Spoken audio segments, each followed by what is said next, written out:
I think the key to being able to say you have no regrets, whether it be no regrets living in general or no regrets caring, is really being intentional in knowing who you are and what God's created you for, and being strong to make those decisions.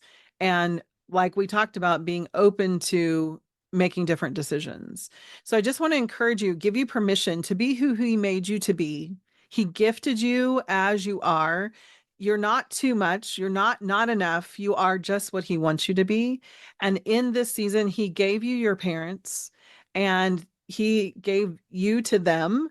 And so don't miss that opportunity. Don't allow life to drag you in places that you don't realize these are your last years, your last time with them. And be intentional about what's important to you and developing those relationships. Do you ever wonder where God is at when life is flipped upside down? I'm Sherry, your host, and I created this podcast so that my guests and I could look at the good God we profess through the lens of pain and suffering. What I have learned both firsthand and through the personal stories of my guests is that the God of the Holy Bible speaks beautiful things in the dark. God invites us to give Him our pain because He's the only one who can transform the very thing that was meant to destroy us. Our challenge is to trust Him in the process so that we might come to understand who He really is versus who we think He should be. Listen in and discover the countless ways in which we can find God in our pain. My guest today, Rayna Neises, has a passion for coming alongside those in a season of caring for their loved ones. Her experiences of walking both of her parents home and into the arms of Jesus started her on a journey with a deep desire to help others who found themselves overwhelmed as a caregiver. She's now a certified coach who can help you navigate your caregiving season. She's authored a book, No Regrets, Hope for Your Caregiving Season. And the focus is to do just that, help you meet the demands of caring for others and not losing yourself in the process. And I love how she puts it, helping people find a way to honor the person they're caring for, walking them all the way home with no regrets, and still have a life to walk back into. You'll need to listen to all the different options for balancing the ever-changing demands on a caregiver's day.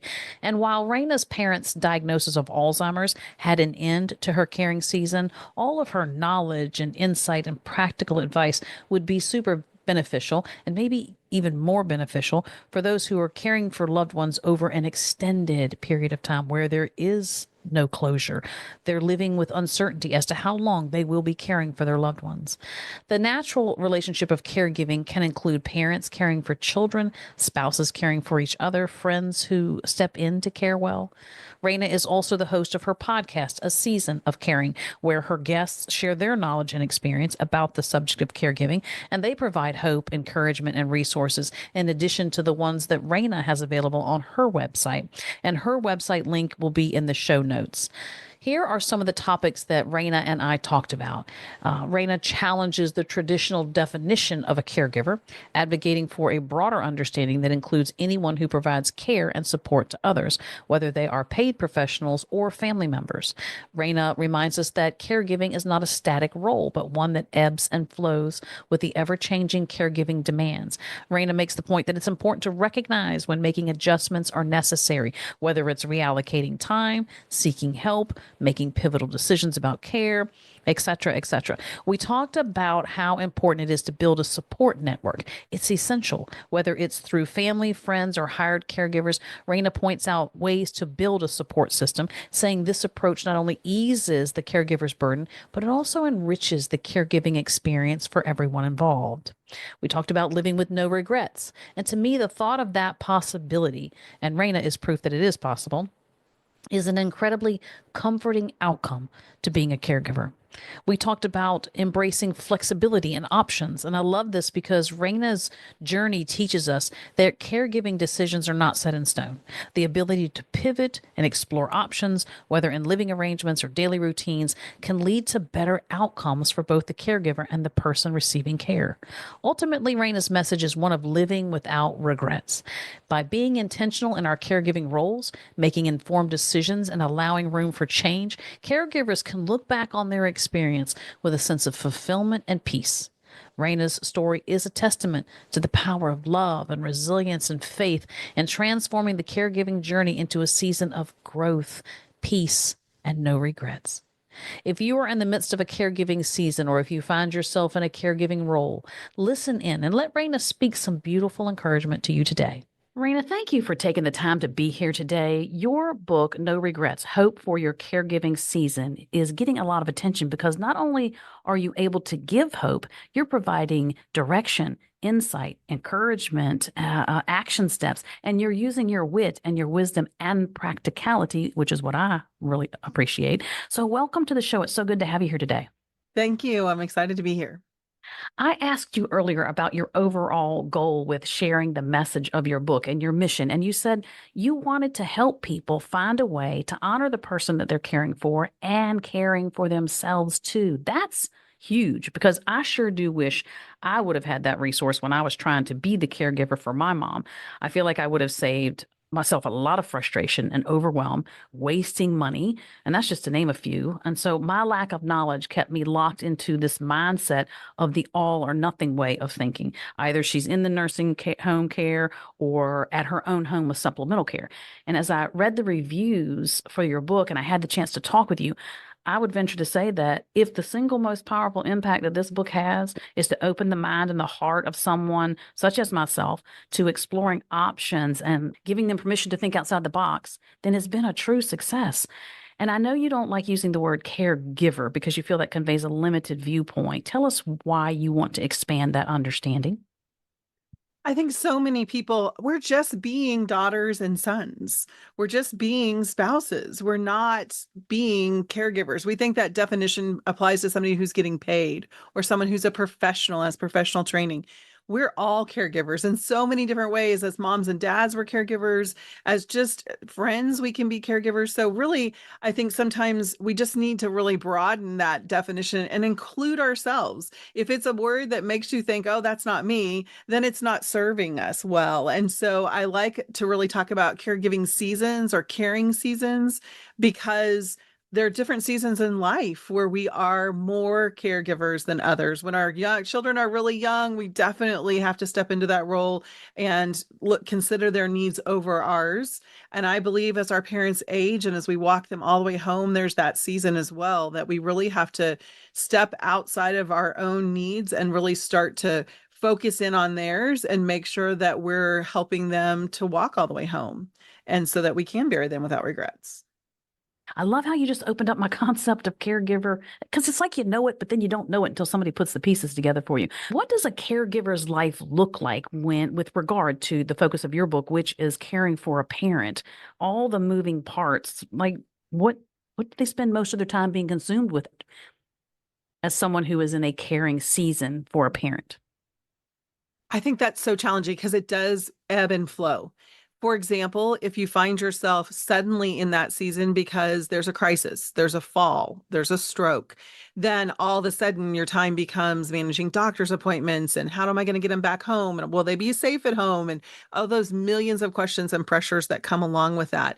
For me, both of my parents had Alzheimer's. It was a slow progression. So stepping into that caregiving role was different and very different for both of my parents because I was really young. I was only 16 when my mom was diagnosed. And so trying to support my mom and dad, but dad was there and he was great at saying to me, Rayna, go live your life. I got this. And so I was able to come in and I was able to support and have him go on trips and do things for himself. But overall, I was away. I lived away. I went to college. I got married. I lived a young 20 life, right? And so then once she was gone and my dad was diagnosed, his sister and he had been living together for a while, but as those needs increased, she's like, hey, this is well beyond what I can do. And so that brought my sister and I to a point of saying, okay, we have to make a decision. What is this going to look like? And that's where we really started to explore those things. So even during that 4.5 years that I drove 220 miles to dad's house and stayed with him and came back home and drove back again.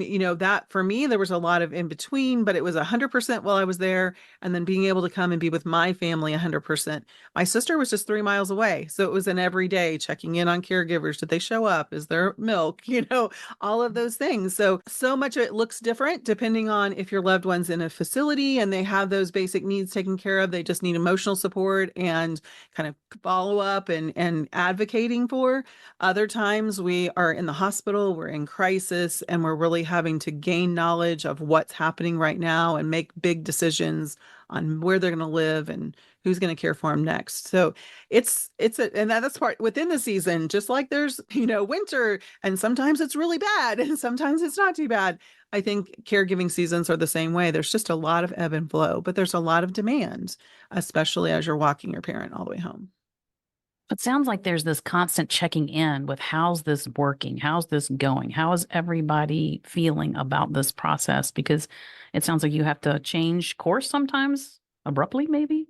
That is such a crucial thing that you just heard because so many people don't do that. They just get pulled by the urgency instead of actually taking the time to check in. And one of the things that I think made my caregiving season successful in my mind for me to be able to look back and say I didn't have regrets was not because I was perfect and not because everything went perfectly the first try. It was because I regularly, and I actually use my drive time to be that, just check in with the Lord and say, okay, Lord, what do I need? How am I? So sometimes I was exhausted. So I needed to change my schedule, or I needed to be more gentle with myself that week when I was home with my family. Or how is dad? What does he need? So, really looking at those things and being intentional to ask the questions. My sister and I frequently had lunch on Friday afternoons, and that was my check in with her. How are things going? Are you doing okay? If there's a lot going on with the kids, what do I need to do to support you in that? So, being really aware and asking yourselves those questions. So many times when I talk to people who are in this caring season, they aren't checking in with themselves. They aren't checking in on how things are going, because you're right, pivots need to happen. And sometimes you're forced to make a pivot. Sometimes you just need to make that decision. We started the first 6 months and I was driving up. I was still teaching at that time. I was done at half day and I would stay at home and cook my family dinner and then head up to Kansas City. And it was working, but to be really honest with you, I was relieving a caregiver that was pretty negative. And so I'm walking into my 3-day shift and I'm hearing how everything went wrong. I'm hearing how he's not doing well. And then he wakes up the next morning because I was there late. I would get in like 11:30, and so I'd be like I'd see him and he'd be fine. And I'd be like, what was all this about? And she did great with him, but we just didn't connect. And it was difficult to start every week that way. And so 6 months in, I gave up my teaching job and I said to my sister, I would like to change my schedule. I would like to pick him up at the care facility that he went during the day and share dinner with him and leave earlier on Sunday morning. Dad and I had been going to church together, but I was missing church with my family. And so I made that adjustment and just said, hey, I think I need more family time on Sunday. So if I can leave at 7 a.m. whenever the caregivers show up on Sunday morning and be here earlier on Thursday, I would rather do that. So that was a pivot that worked for me and for my needs. And it was something that I only would have been aware of if I'd stopped to really think about it. So it sounds like there's this dual hand in hand check in personally. How's it working for you personally? How's it taxing your brain, your heart, whatever? And then also, how is the process of caring for your father working out well? And so there's this a dynamic of checking in both areas and making the adjustments as needed. You had that drive to and from that gave you that quiet time with the Lord to just vent or whatever, process with the Lord. Do you have a suggestion for someone who doesn't have that kind of window of time? How can they find a time to decompress with God?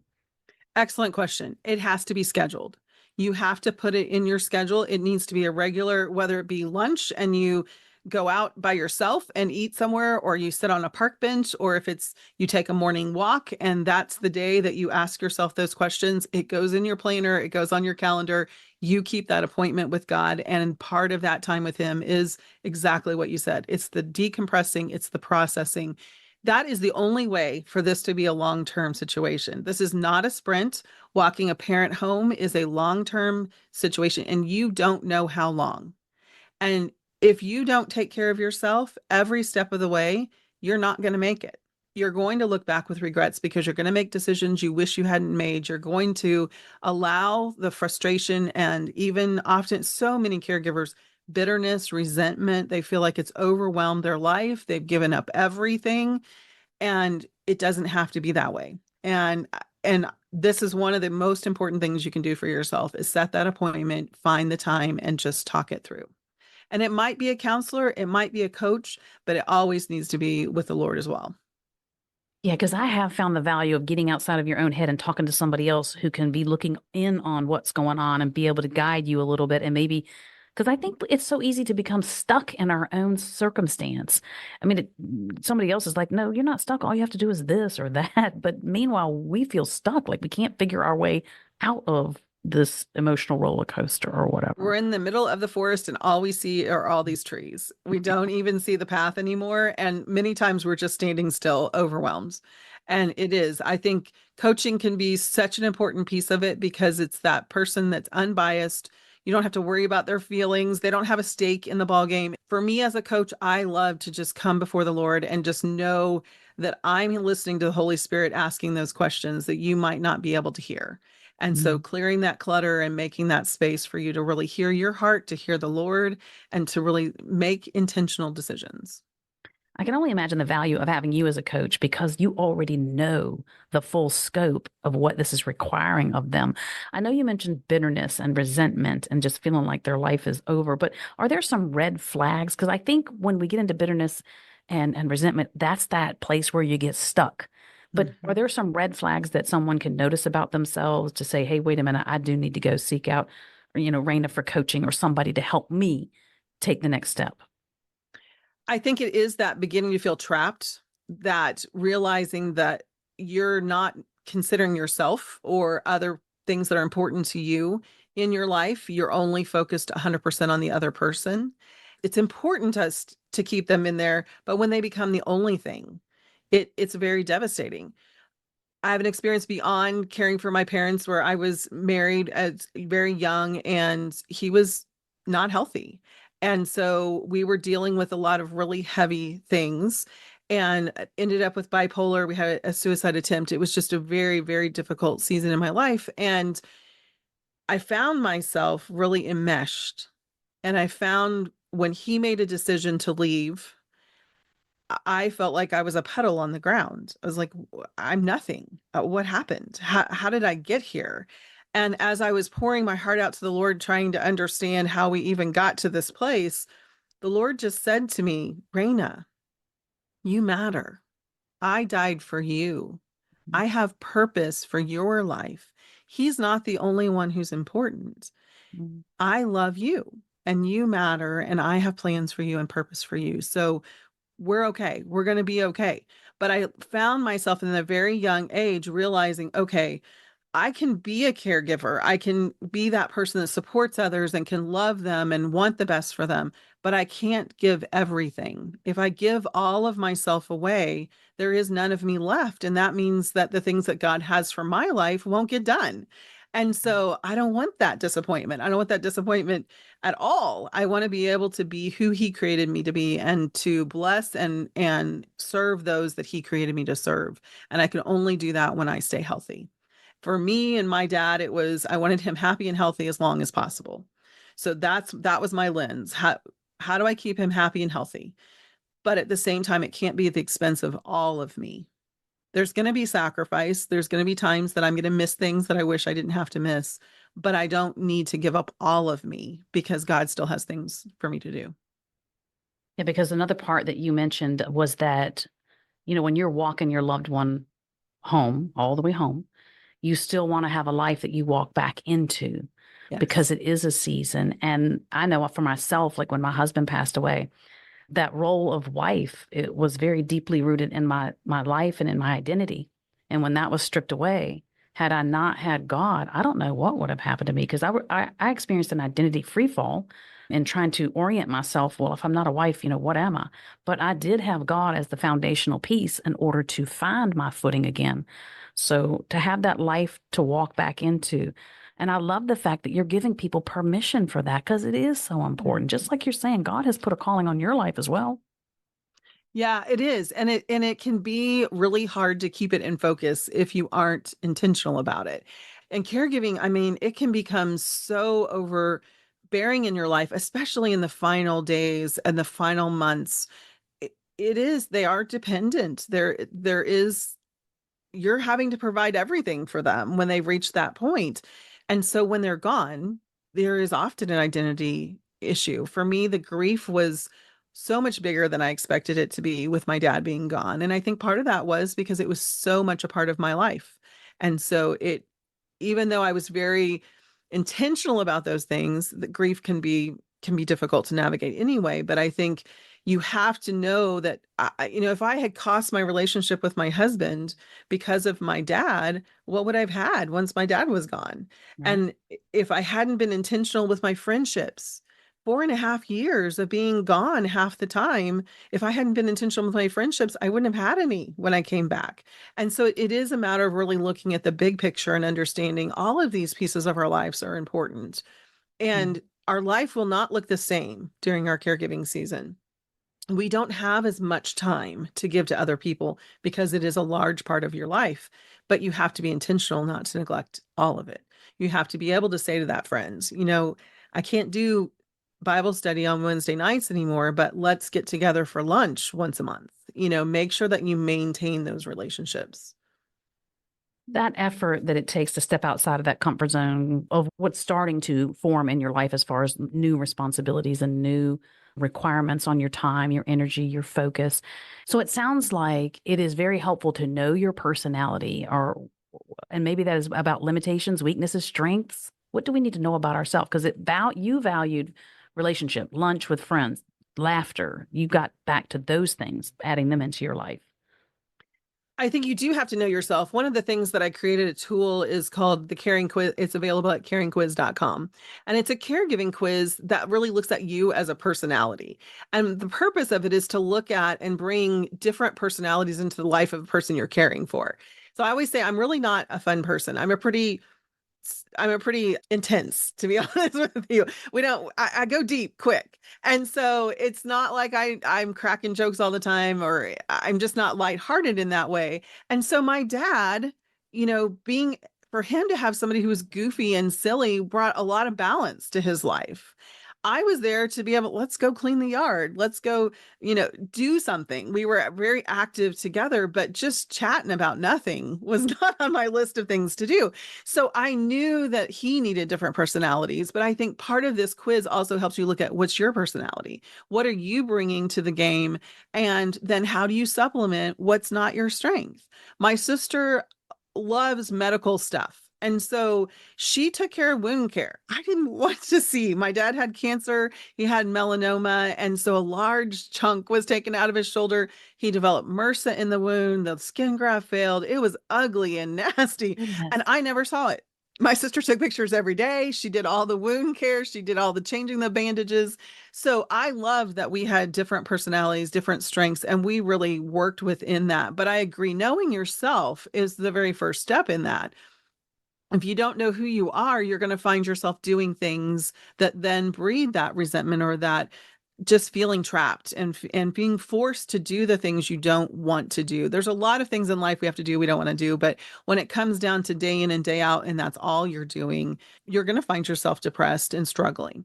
And so I think knowing who you are, knowing what your strengths are, my sister and I teamed together when we were hiring help. We learned I need to make the initial inquiry. I literally said to the companies, okay, I'm going to hand you off to my sister. You're going to be my dad and my sister. You're going to go into the environment. If they give you a green light, I'll call you back. I'll hire you. When I hired them, I just told them, if you hear from me again, this job's in jeopardy because Robin's going to deal with the day to day. She's going to give you feedback. She's going to deal with scheduling. And if she's not getting what she needs, you're going to hear from me. So we were good cop and bad cop. And so I was Perfect. able to just say, listen, I'm telling you now, if you hear from me, something needs to change. And so because of our personalities, I could be that direct communicator. And Robin's really kind and sweet. And so she was like, she would ask and I would say to her, are we done yet? Are you ready for me to intervene? And she'd be like, no, I think it's going to be okay. And I'm like, all right, whenever you're ready, you just let me know. But it really takes those different personalities, and knowing yourself lets you be able to be your gift to the situation, to your parent, to everybody else that you're working with. When you're within who you are, you get to be a gift versus being grumpy. Well, what a great partnership you and your sister had. My sister and I are similar to that as well. But what about the single child? Is it a matter of pulling together great people that offer these types of resources for them? Somebody to sound a sounding board? I think that's a great question. One of the struggles is, even I want to shine a light for those that don't get along with their siblings or find themselves feeling like they're the only one. Oftentimes, families can be a large family and there's only one person that's stepping into this role. And I always encourage you, if you find yourself in that spot, invite. You need to invite them to be a part. So you can look at the giftings that they have, you can look at the responsibilities and the seasons of their life, and you can still invite them. I would love to go. I'm going on a trip. Could you be the one who comes and takes care of this, this, and this while I'm gone? Make that invitation. Make invitations to celebrate mom and dad. It might not be on Thanksgiving Day, but make that invitation. We would love to have a meal with all of us together. Can you come this day or this time and bring this? But invite them to be a part. An invitation means that someone can say no. It isn't what you want. It isn't what you think is best in the situation, but they get to say no. And if you stop inviting, they will not even have the choice of saying no. And sometimes one of the siblings that's most involved, or they're most often, they have really particular ways of doing things. And so you might have a sibling that feels like they're not good enough, they don't do it right. You might be raining on their parade. You might be closing them out and not even realizing it. So I like to encourage people to find our dynamics as siblings have years and years of creation. And now we're in this new crisis place. And oftentimes we don't find ourselves on the same page and interacting in the same way. My sister and I really didn't have much of a relationship before we faced this challenge with my dad. So I am so blessed to have been able to make the decision. We're going to make this work and we're going to figure this out. And she is my best friend today, Mm. but I wouldn't have said that before. And so she learned to appreciate me and my differences, and I learned to appreciate her and her differences and see our strengths and allow us to work together. Now, if you're an only child, I think you just look for those people that you can create family with. We hired caregivers that when we buried my dad were significantly impacted by losing him as well. He made such an impact on their lives. Now, yes, we had to pay them to be a part of our family in that way, but I think there are people out there with good hearts that are willing to be that person for you, that support for you. Look at family, look beyond family, look at neighbors, look at other people and invite them to be a part. You've got to create a team, and you have to do that however it looks. Most people assume that family will be that team, and oftentimes it's not family. It's friends of the parents, it's cousins, it's just people who have that caring heart as well that will come alongside and help be a part. But you have to be bold and ask. And again, I always think if we use the framing of it as its invitation, then we can just be okay with no. It sounds like that it's helpful if you give specific requests. You made mention of if you know their gifts and talents, if you know their season of life. And so you could make specific requests that would maybe primarily be something they're able to do, should they choose to do it. So I think there's wisdom in that as well, to be specific maybe about what you're asking. Definitely. I think in your caregiving season, having a list of what you need, and when someone says, "Oh, I'd be happy to help. Let me know what you need." Our number one thought, our mind just goes blank. I don't know. I Yeah. don't need anything. But when you have that list, you know what? Christmas is coming and I need someone to get these gifts and wrap them. Or I just need someone to come help me wrap. Or I need someone to come help me decorate. your parents have been in their home forever and it feels like home because it's their stuff. So continuing those traditions and helping them to be able to get the things out of the attic and have the opportunity to have their home be their home can be a lot, especially when you have your own home to do it. So is there somebody who loves to decorate? Can you ask them to come and join them, have coffee, let your parents enjoy the company and let them do something, tell them where things go. But I think, yes, if we know the people that we love and we know what they enjoy, let them do it. I was interviewing on a podcast recently. A lady was talking about the caregiver was a hairdresser and her mom adored having her hair done. So finding those people that can do that for you and scheduling it and just like you said, specifically saying on this day at this time, I need this. And if they say, oh, I can't do that then, but I could do it here, that's usually how the conversation goes whenever they're offering to help and you're finding something. But I do think the more specific lets them not be worried about what you're saying. I need you to cover me for 4 hours. I need to go to the doctor. Can you come from this time to this time? I also encourage caregivers to find consistent help. So even if it's a neighbor or whatever, ask them on Thursdays at noon, can you share lunch with mom? That way, in your mind, emotionally, every Thursday, you get to go out and have your time with God. You know that they're covered, you know that you're covered, and you can look forward to that. There's something about anticipating good things that helps us mentally be able to get through the hard things. That's one way to carve out time with the Lord too, is to have Mhm. someone step in and just take over for an hour and then you go and sit with the Lord for a little while. So that's great. There's power in saying, help me. Can you help me? And I think most people want to help. It's just a matter of what we're saying about being specific and seeing if they can actually, step into that role and meet the expectation that you have of them. So I think just saying help me is powerful. Definitely. And even saying, what could you do? What would you like to do? You can have those conversations. These are the things that I need. Anything work for you? What would work for you in these areas? And so many times as caregivers, we come in and just start doing everything, especially as a child caring for a parent. They get to the point they don't need to be mowing the grass. Oh, I can mow the grass. Oh, I can take care of their yard. Yeah, I can do that. I can do the handyman things. And as we take on these things, they're simple things, but they're not things that they need us for. And there are things they need us for. They need us emotionally. They need us to be the daughter or the son. They need us to just spend time. And if every time you go to visit or you go to spend time with them, you're doing the to-do list, you're still not investing in that relationship with the parents. And so I challenge caregivers to really look at what can only you do. Only I can be my daddy's Rayna. And that means the things that we do together and the way that we interact and invest in our relationship are the only things I can do. Someone else can clean the house, someone else can mow the grass. And if we take on those things, those physical needs early on, I find that they push out the relationship. And I hear many times that people are like, "Oh, well, I they went into a facility and so I can go back to being the daughter." Well, you should always be the daughter. But you have to be intentional about being the daughter. Because if every time you walk in the door, you need something, you need them to do something or you need something from them, that's not a relationship. So you really have to think about how you form that relationship, how you spend that time together and how you invest in that.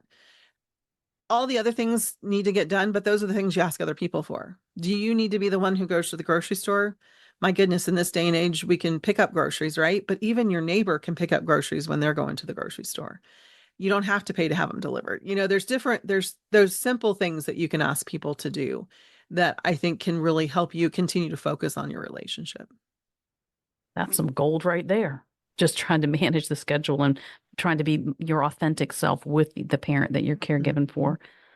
That could alleviate a lot of stress, Mhm. just delegating those things out. That also speaks to the fact that if we have a church family, if we are Mhm. in connected with groups of people where we have like-mindedness, you could reach out to those people as well to ask for help. It seems like a rich gold mine, but again, it comes down to understanding the season, understanding gifts and talents, asking specific questions. But the other thing is you kind of touched on it a minute ago.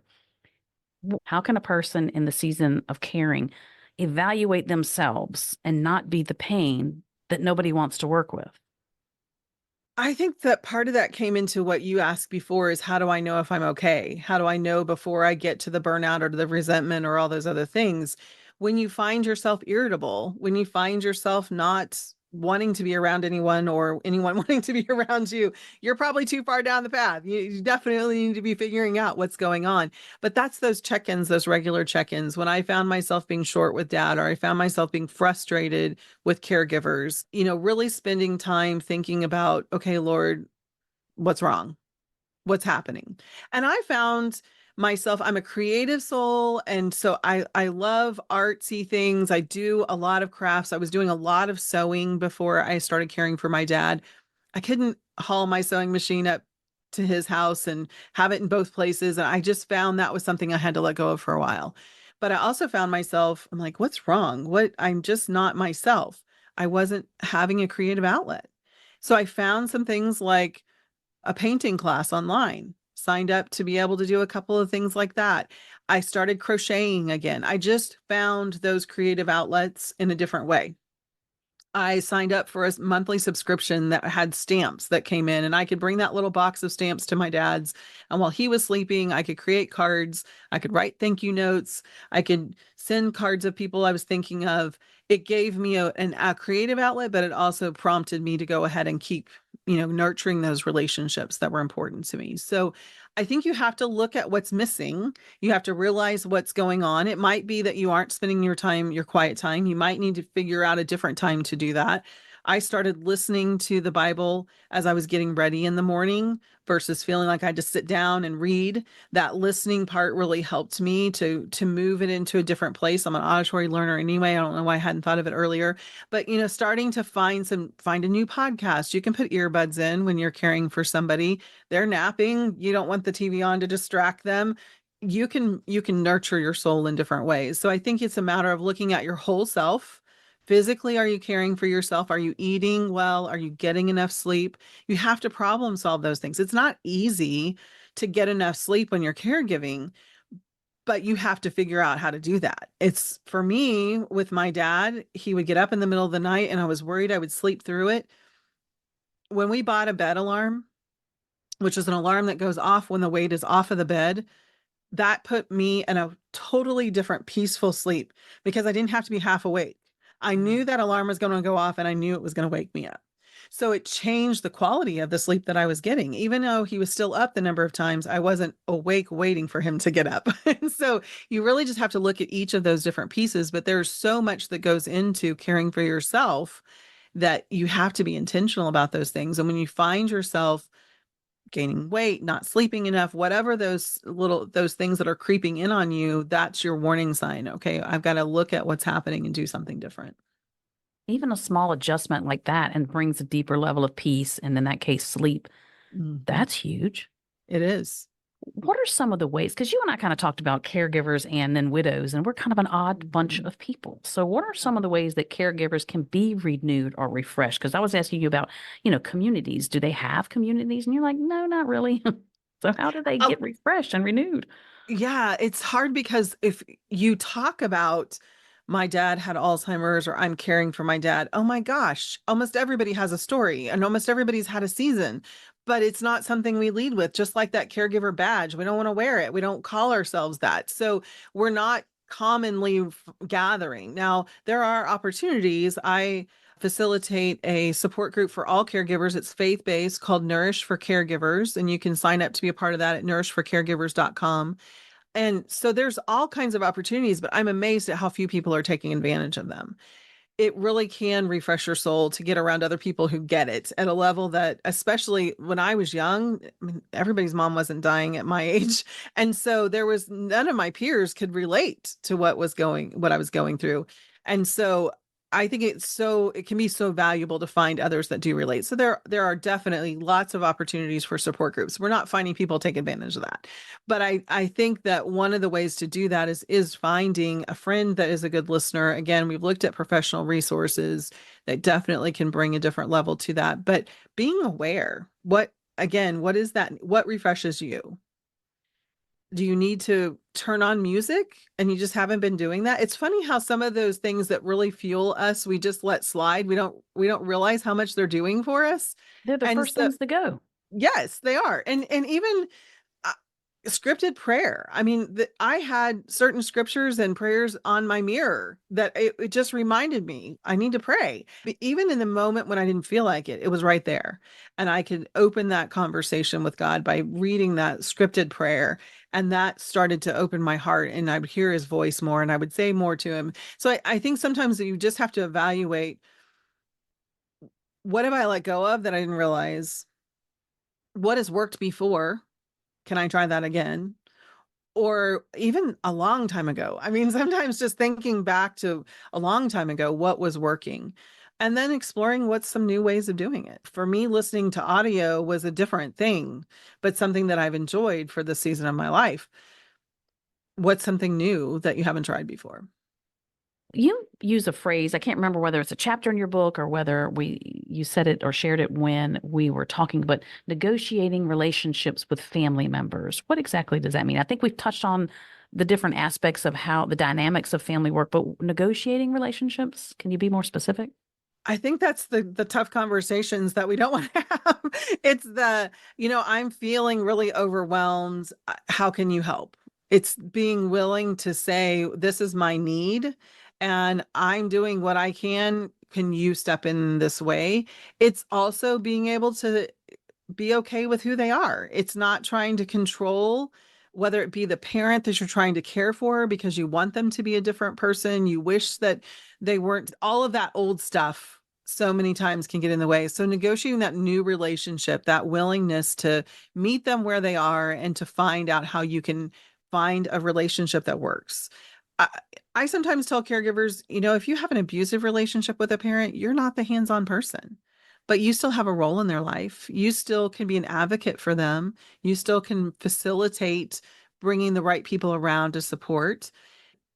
It's amazing how a person can say something to a family member and it can wound them when the same thing can be said to a professional and it doesn't. So that unkind word to a caregiver doesn't have the same meaning as it does to me. And just their ability to stay cool in the moment, it's not personal. For us it is. So learning how to negotiate that new relationship and protect it and say, okay, this isn't good for me. Like I found with that one caregiver, this isn't good for me. I'm not getting rid of her. I'm just limiting my exposure to her, or I'm changing when I'm exposed to her because that out of the gate was not working. So I think it's all a negotiation in, how can I make this work? How can I make it the best that it is? At the same time, respect boundaries that keep me healthy and able to continue to participate in the relationship. The fact that you even had the wisdom to step back and say, I'm not going to let her go. I'm just going to rework her schedule to see if that is a better option. I would have been like, okay, well, we have to let her go. Let's, start looking for somebody else. I don't know that I would have thought beyond, like, what are my options? So I love the fact that you are about the options. Like, look at the Mhm. options, explore the options, go back. If this one didn't work, back up, recalibrate, try again. I don't know why I didn't think of it that way. I guess because everything was just coming at me. I thought the only thing I had was what people were offering me rather than going and investigating myself. I'm thinking they're telling me the truth and this is all there is. But now I'm talking to you. I'm like, wow, there's tons of options. You just got to know where to look and who to talk to and what team to accumulate. So that's pretty empowering too.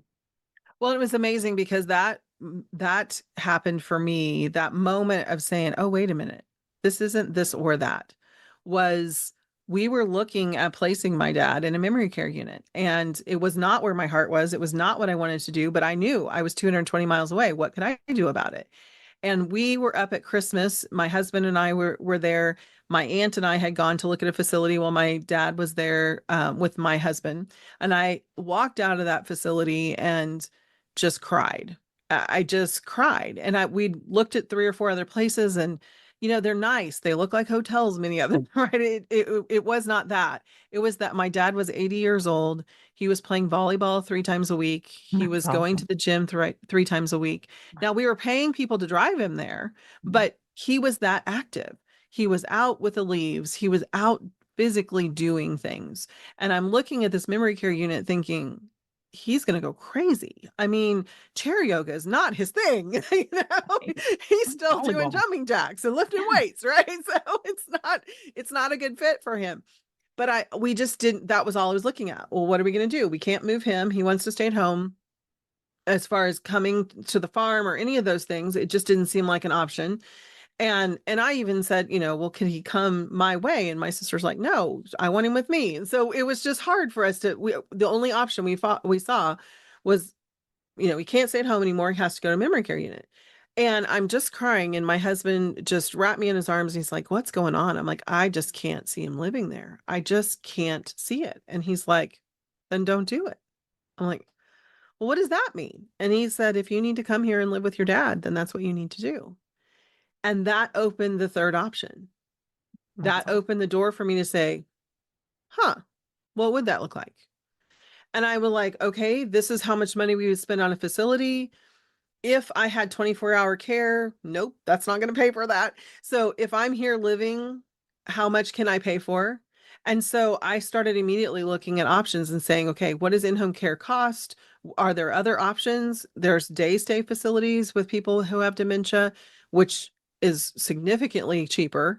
Not a lot of them out there, but there are some out there. And so looking at how do we build that team? And so I put this plan together. I went to my sister and said, hey, what do you think about this? Would you be willing to let me try this? Let's do it for 6 months. And she's like, yeah, we'll give it a try. And we went to my aunt who was moving out, and she's like, I don't want to be gone.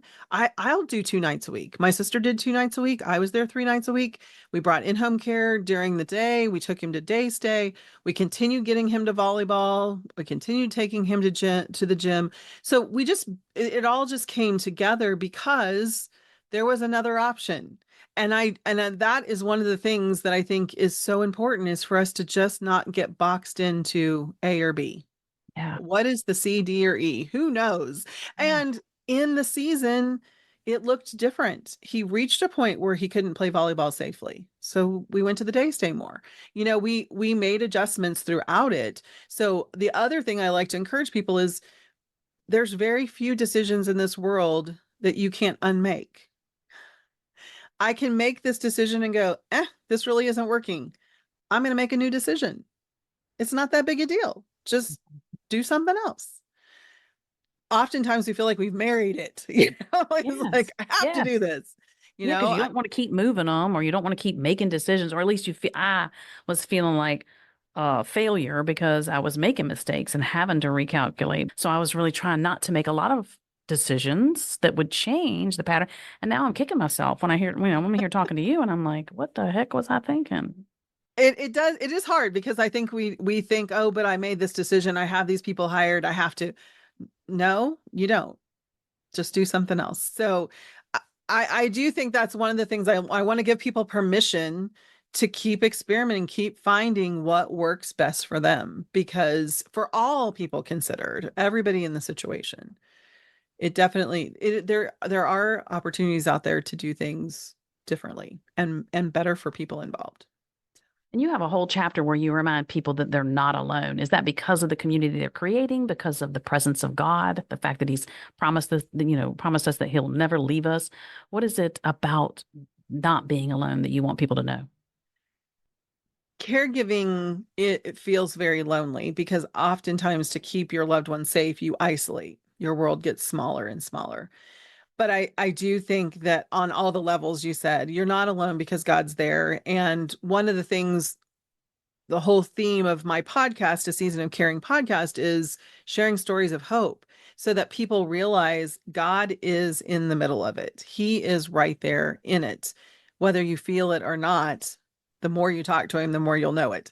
But remembering that he's always there, but also that there are other people out here to support you. There are other people who have been where you are and know things that you don't know. There are people who are walking through it right now and who need your support as much as you need their support. So when you go it alone, you're choosing to go it alone. And again, it's a choice. So if you're feeling lonely and alone, make a different choice. Mm.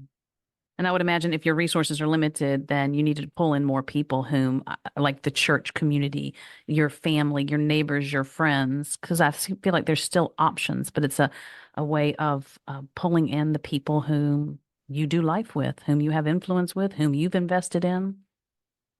Definitely. And the thing that's sad is that so many times before people start to look up from it and look for those people, they've allowed the people out of their lives. Mm. And so that's where, again, the earlier you start to make these decisions and you start to realize there are choices and you start your path in a way that incorporates a group and not just you, the easier it is because those relationships won't have been lost and moved on. They're still a part of your life and they can help to make those transitions with you so that you can continue those relationships and ask for that support that you need. What, from a personal standpoint, your personal perspective, what is something that God surprised you about his nature or his character as you were walking this out with him?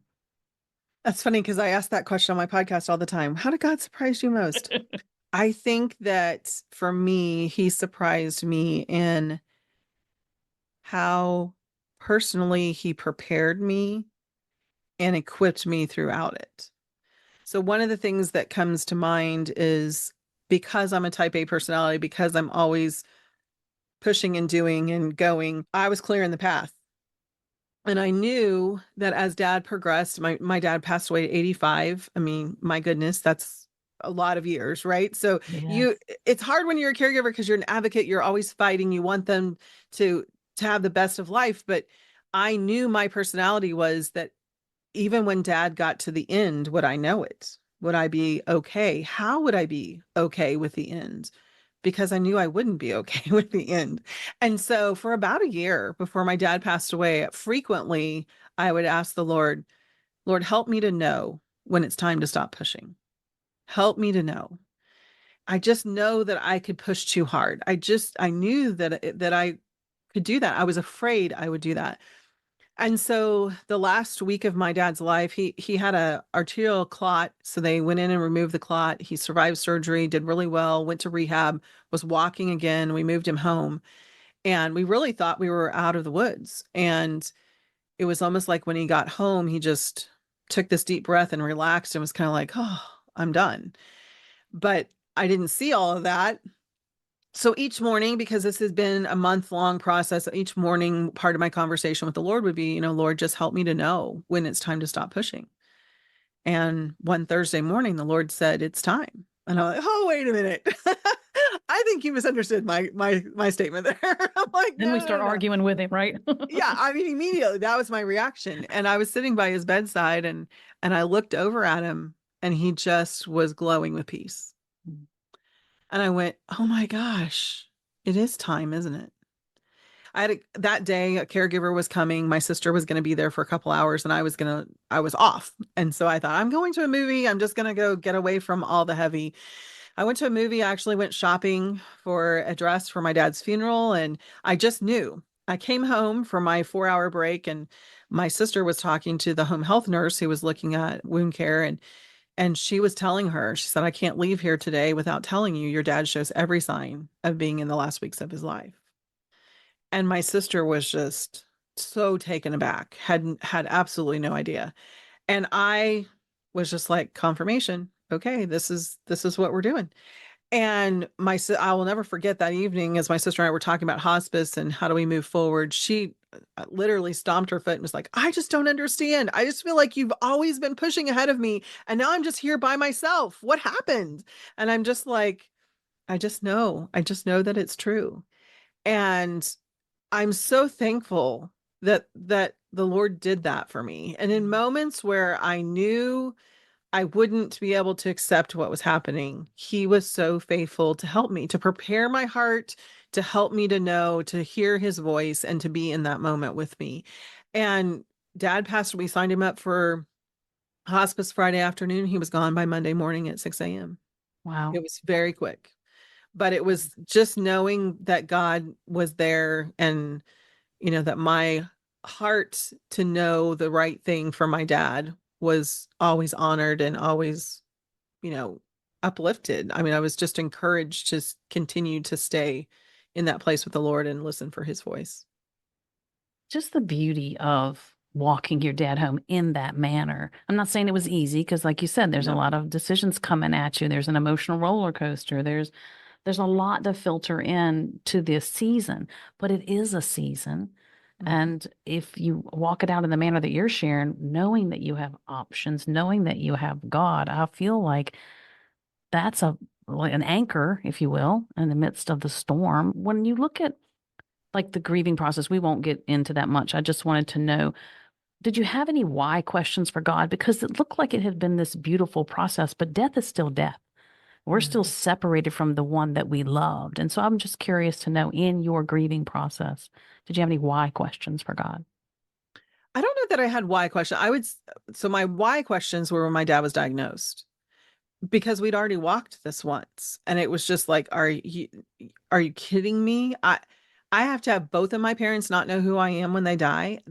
I just, that was a very difficult season of just very much struggled in that. And God just told me, yes, this is it. This is what we're doing. And I'll be there with you. And I look back on it and know that all of this ministry, all of my heart to serve others is all because of it. If it had been a different journey, I don't know that I know I wouldn't have the same ministry that I do now, and I wouldn't have the same understanding. But grief for me, because I was faithful to grieve, and that drive made a difference. The number of times that I drove, it was almost 4 hours home, so I didn't cry the whole way. But I always typically would leave. I just cry on that ride home from things that were said, from things he couldn't do, just from the loss, that slow, gradual loss of my daddy. I didn't expect grief to be so hard, but it was. It was very hard. And for me, I kind of narrowed it down to saying I felt really untethered. My daddy was my safe place on this earth. No matter what happened in my life, I could pull that tether right back home and he was right there loving me, knowing that I was valuable, cherishing me, and your kids can do no wrong. I mean, you see a little bit, but overall, there's nobody in this world who loves you like your parents because they can't see everything. They can't.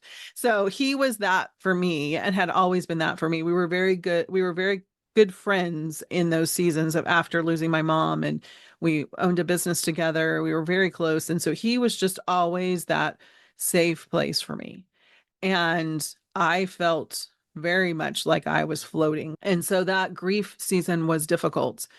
But again, the grace that I extended myself and had other people encourage me to extend myself of rest and of taking the time to cry and to grieve and to be zoned out when I needed to be zoned out and not continue to push myself like I do as a type A personality.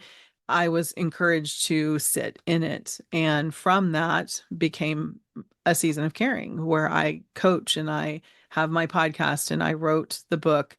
All of those things came from that season of grief, of really struggling with the Lord of why do I feel this way and what am I supposed to do with all of this? And just his, laying on my heart that from scripture tells us to take the comfort that we've been given and give it to others. And that's the whole mission of where I've been since then. So When you look at that arc of that season, what are you thankful for? I'm thankful that I can say I don't have regrets. I'm thankful that I was intentional, that I took time to write out who I am and who God made me to be and to live it out in that season. And then to take all of those things and continue to live it out beyond my dad's legacy and to be able to share that with others. Do you journal? Do you think that's important for caregivers to journal? It's a great question. So I've had seasons of my life that I journaled and journaled and journaled. I'm not in that season. I'm not in my caregiving season. I really was not. I think it took so much to just study the word and to sit with the Lord and to hear him. For some reason, journaling just felt like a chore. It felt like I was trying to find something to say or find something for him to say. And so I have some moments where I sat down and I wrote and I heard and I knew that I heard from him in that way. I typically journal in, letters to the Lord, but I also learned to journal in ways of having what he would say back to me. So actually writing his words to me.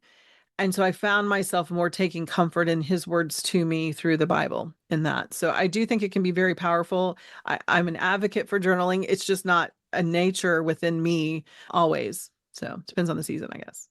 Well, I love how God does take the traumas in our life and turns them around to something beautiful. Like when they say that, God makes purpose out of your pain. I believe that's part of it because you can relate to so many others. You are one person caring for and helping thousands of other people live a life of no regrets when it comes to walking their parents home.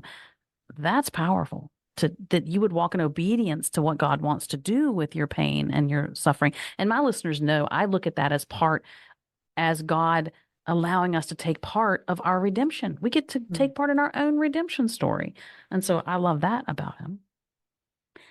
It looks like we are out of time. So I just want to wrap up with my two questions, my normal two questions. One is there anything that I have not asked you about that you want to share at this moment? Because I know we're going to share your book links. We're going to share your podcast links. You have some free resources on your website and whatnot, that questionnaire you were talking about.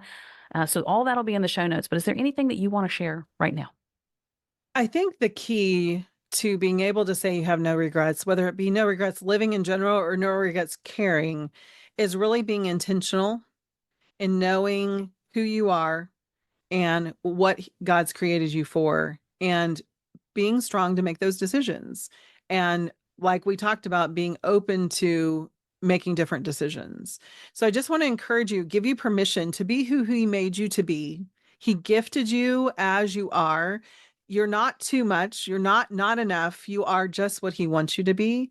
And in this season, he gave you your parents and he gave you to them. And so don't miss that opportunity. Don't allow life to drag you in places that you don't realize these are your last years, your last time with them. And be intentional about what's important to you and developing those relationships.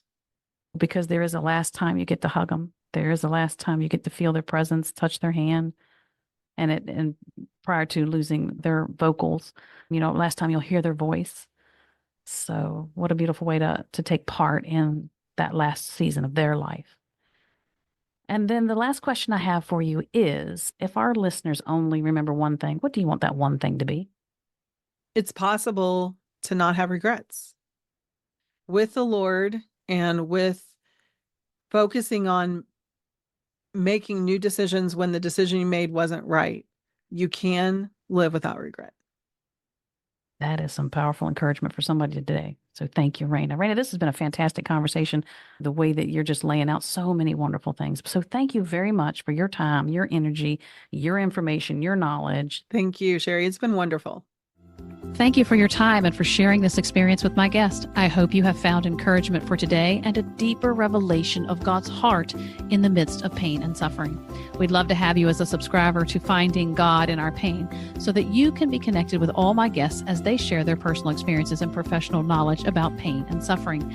And because this podcast is a division of the website A Life of Thrive, for more information and the various ways you can connect with us, please visit the website alifeofthrive.com. I look forward to sharing more transparent stories from the hearts of women who intimately know what it means to have their world flipped upside down, their authentic struggle to make sense of it, and what recovery and healing looks like. Till then, sweet woman, remember you are not alone and that God speaks the most beautiful things in the dark.